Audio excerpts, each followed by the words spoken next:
Ah, China. When one thinks of this magnificent country, one cannot help but envision the Wanli Changcheng, the Great Wall. It once stretched like a mighty dragon across 4,000 miles of China. Welcome. I am Li Bai, a poet of the Tang Dynasty, and I have returned to share with you reflections of my beloved China. Like this great wall, it winds like a road across timeless landscapes, but one can also find landscapes that are ever changing.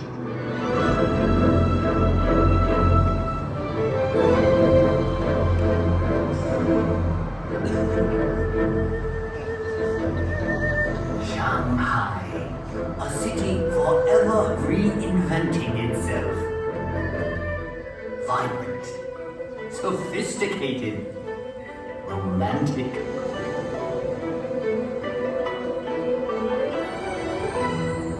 As Shanghai reflects modern China, historic Nanjing Road reflects modern Shanghai. Set your gaze across the Huangpu River and you will find a new China that reaches for the sky. Yet in this city of East meets West, one can still find treasures of Shanghai's stately European influence. Even in the hectic pace of modern China, there is always time for Tai Chi, a tradition that has endured for centuries.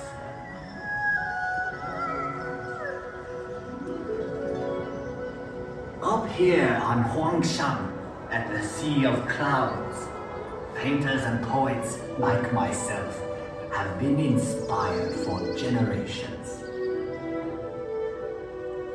In China, we say a poem in every painting, and a painting in every poem. We have had a long history. Much of it has been recorded in this fashion. However, it may be said that the history of the Chinese people is not written in ink, but with water. The mighty Yangtze River. A fellow poet once wrote, traveling against the currents of the Yangtze is more difficult than climbing to heaven. That may have been once true, but no longer.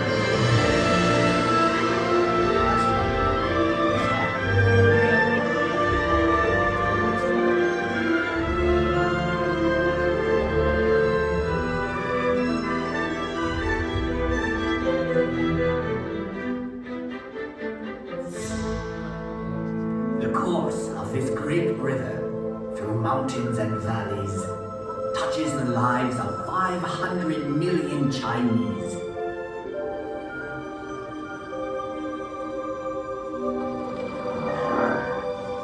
There is no better example of China's harmony with water than Suzhou. This ancient city sits on the longest man-made waterway in the world. When Marco Polo traveled this way, he called Suzhou the Venice of the East. I suppose if I had traveled to Europe, they would now call Venice the Suzhou of the West. So vast is China that even within her borders are many exotic lands and contrasts. From the serenity of Heavenly Lake to the busy night market of Urumqi. Here one discovers that Xinjiang province is home to many ethnic peoples with their own unique customs and their own unique cuisines.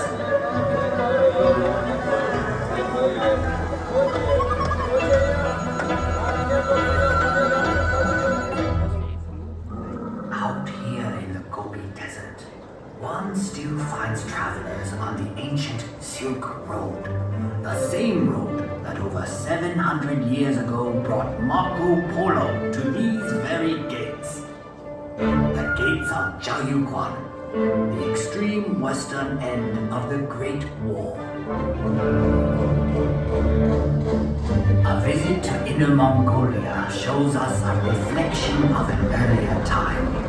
Here, the nomadic people still live much as they always have.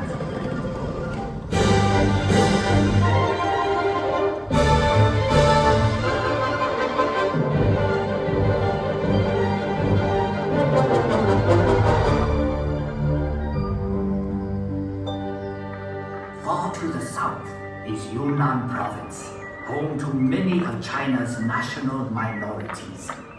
The cultures of this province are as diverse as the landscape, like the Shilin stone forest, one of nature's unique wonders. In the far northeast is Heilongjiang. Although winter here can last 6 months, the people celebrate by carving magical sculptures of ice.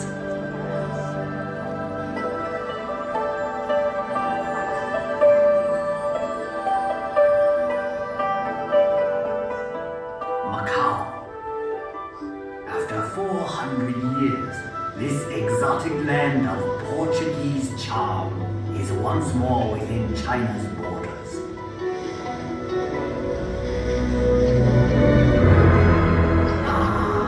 Hong Kong, one of the most exciting cities on earth. A city steeped in Western culture, but still uniquely Chinese.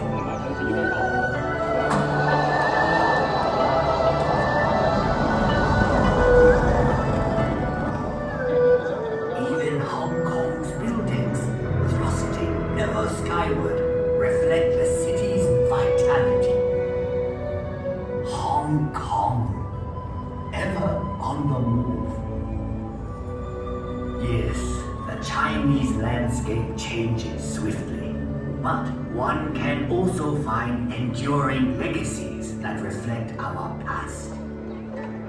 Everywhere one sees our history. Ancient treasures like the 9 Dragon screen reflect our traditions. Dragons were a powerful symbol of the emperor's authority. For centuries, the tombs of China's emperors have been watched over by these remarkable warriors of terracotta and these figures of stone. And for 800 years, this intersection of 3 rivers has been protected by a silent sentinel, the giant Buddha of Lishan. One can find a living legacy of China's past in the world-famous Peking Opera.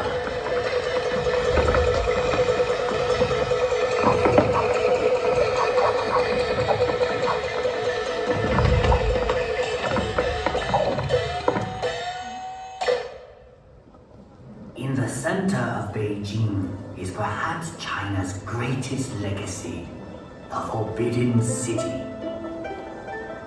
Imagine courtyards that could hold 100,000 members of the imperial court.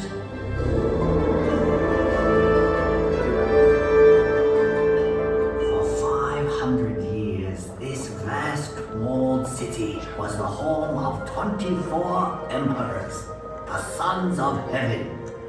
But today, all the world can pass through this gate.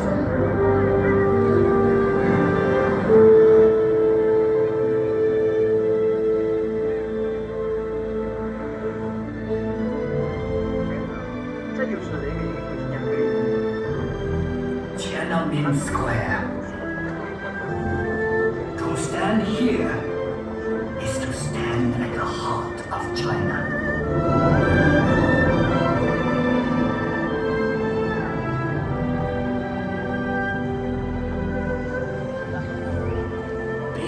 Bai Park was once a playground for the Emperor, but now it is a playground for all of China.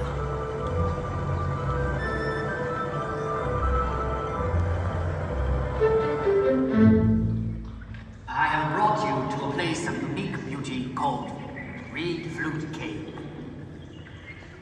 The same forces that shaped these pillars of stone have done a more remarkable job directly above us.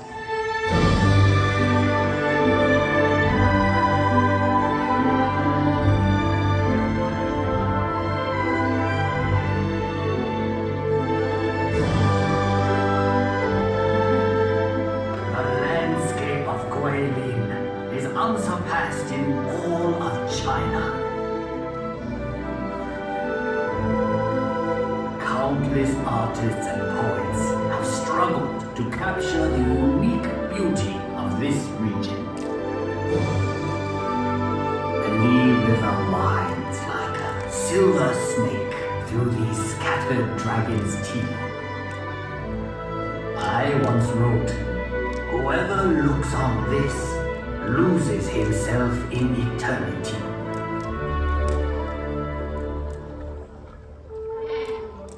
We have seen many reflections of China, but the true face of China can be found in our people.